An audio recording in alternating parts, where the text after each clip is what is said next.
कल बिहार सरकार शिक्षा विभाग के द्वारा एक लेटर जारी किया गया, जिसमें टीआरई 3 में सेलेक्ट हुए टीचर्स को सेवा मुक्त करने की बात कही गई थी। तो बहुत सारा सोशल मीडिया पर देखने को मिल रहा था कि ये लेटर जो है वो फेक है, ऐसा पॉसिबल नहीं है, लेकिन वो जो लेटर है वो सच है। मैं शुरू में बचता रहा कि इससे कोई वीडियो ना बनाऊं तो ही अच्छा है। एट लास्ट मुझे बनाना पड़ा ताकि जो भी मेरे व्यूअर्स हैं, सब्सक्राइबर्स हैं, उनका क्लेरिफिकेशन हो जाए कि एक्चुअल में मामला है क्या। ठीक है, तो इसके हम गहराई तक जाएंगे, इसकी तहकीकात करेंगे कि इस लेटर की सच्चाई क्या है। उससे पहले थोड़ा सा नीचे तक आकर के देख लेते हैं। ये रहा वो लेटर जो कि आपके सामने है। स्पष्ट उसमें कह रहा है कि टीआरई 3 के तहत नियुक्त एनआईओ से 18 माह का डीएलएड कोर्स धारण करने वाले विद्यालय अध्यापक की सेवा समाप्त करने के संबंध में महाशय उपयुक्त विषय के संबंध में कहना है कि विज्ञापन संख्या 22/2024 टीआरई 3 के कंडिका 2B में 2B चतुर्थ में उल्लेख है कि शिक्षा विभाग बिहार सरकार के पत्रांक 22/3 दिनांक 17/12/2023 के आलोक में एनआईओस द्वारा प्रदत्त 18 महीने के डीएलएड की उपाधि विद्यालय अध्यापक पद पर नियुक्त हेतु मान्य नहीं होगा और उन टीचर्स को रिकॉर्ड मांगा जा रहा है ताकि उनकी सेवा से बर्खास्तगी की जा सके। ठीक है, तो ये तो रहा 1 जुलाई की डेट में। उसके बाद से फिर देखेंगे अगले दिन, यानी 1 जुलाई आपके सामने स्क्रीन पर देख सकते हैं। 1 जुलाई 2026 को ये लेटर जारी हुआ। ठीक है, अब फिर नीचे आते हैं। उसके बाद अगले दिन अखबार में कटिंग भी आ गया, पटना हिंदुस्तान ब्यूरो में आप देख सकते हैं। ठीक है, कि 18 माह के डीएलएड वाले शिक्षकों की जाएगी नौकरी। अब क्या है ना, इसकी रियलिटी पे हम जाएंगे, इसकी सच्चाई तहकीकात करेंगे कि एक्चुअली मामला है क्या।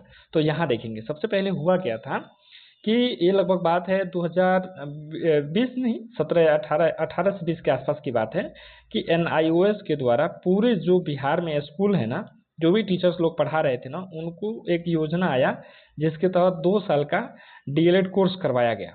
तो उसमें क्या हुआ, 18 महीने का वो कोर्स था और प्लस 6 महीने का उनको दिया गया कि आप जिस स्कूल में पढ़ाते हैं तो समझिए वो ट्रेनिंग हो जाएगा, और ओवरऑल दोनों मिलके कितने हो गए, 24 मंथ हो गए। और जब 24 मंथ हो गया तो कोई भी आपका अगर डिप्लोमा करते हैं तो 2 साल का होना चाहिए, तब जाकर के वो वैलिड होगा।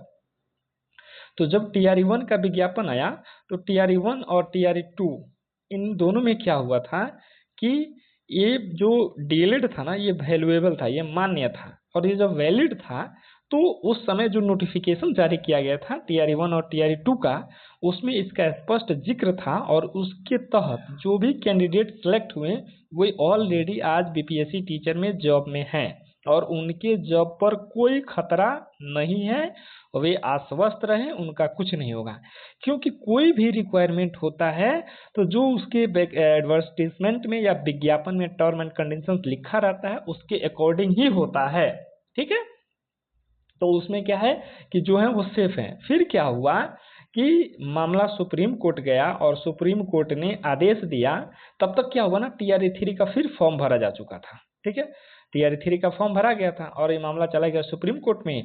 आज जब तक एग्जाम नहीं हुआ था तब तक सुप्रीम कोर्ट का ऑर्डर आया और बोल दिया गया कि ये जो डीएलएड है वो 18 महीने का ही कोर्स हो रहा है, इसको अब अगले भर्ती में मान्य नहीं किया जाएगा। मेरे 3-4 ऐसे दोस्त हैं जो टीआरई 3 में ऑलरेडी एग्जाम बीपीएससी का दिए थे, लेकिन वो आगे की कार्यवाही में शामिल इसलिए नहीं हुए, और वो सिलेक्टेड भी थे, कट ऑफ पार भी कर रहे थे, वो इसलिए सिलेक्टेड नहीं हुए क्योंकि उनको पता था कि डीबी में हम लोग को बाहर कर दिया जाएगा। ठीक है, मेरे 3-4 ऐसे दोस्त हैं। तो वो क्या हुआ कि वो टीआरई 3 के आगे की प्रक्रिया में शामिल नहीं हुए, लेकिन कुछ टीचर्स लगभग बिहार में उनकी संख्या 2500 से 3000 के आसपास बताया जा रहा है। इतने टीचर क्या किए, उस समय भी जैसे अपना पैर भी पहुंच पैसा लगा करके किसी तरह से उसी डीएलएड की डिग्री के आधार पे सिलेक्शन ले लिए। ठीक है, तो अब क्या हुआ, फिर क्या हुआ, टीआरई 3 तो हो गया, उसमें वो फेंक के तरीके से सेलेक्ट हो गए। लेकिन जैसे ही अब ये मामला पुनः जो भी कैंडिडेट्स थे ना टीआरई 3 में जिनको बाहर किया गया, ये लोग क्या किए, पुनः जो सुप्रीम कोर्ट है ना उसमें याचिका दायर कर दिए कि ऐसा कैसे हो सकता है, आप टीआरई 1 में ले लिए, 2 में ले लिए और 3 में आते आते बोल दिए कि ये वैल्यूएबल नहीं है, वैलिड नहीं है।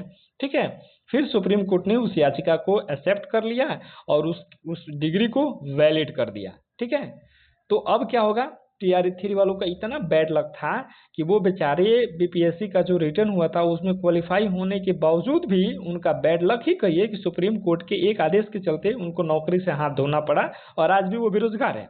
लेकिन उसी में जो फेक और फ्रॉड काम किए वो भी टीचर के रूप में है।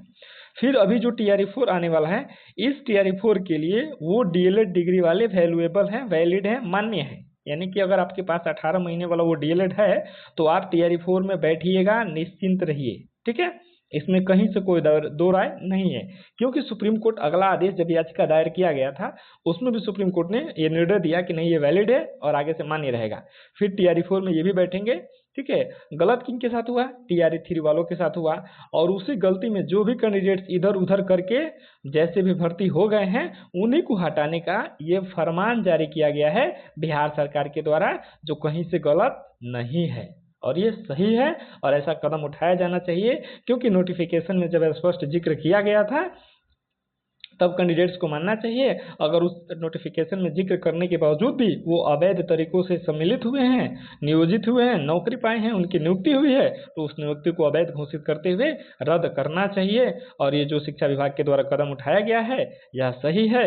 अगर अगला अपडेट कोई आता है तो मिलेंगे। अपडेट के लिए आप हमारे चैनल पर बने रहें, सब्सक्राइब करें। मिलेंगे अगले वीडियो में, तब तक के लिए धन्यवाद।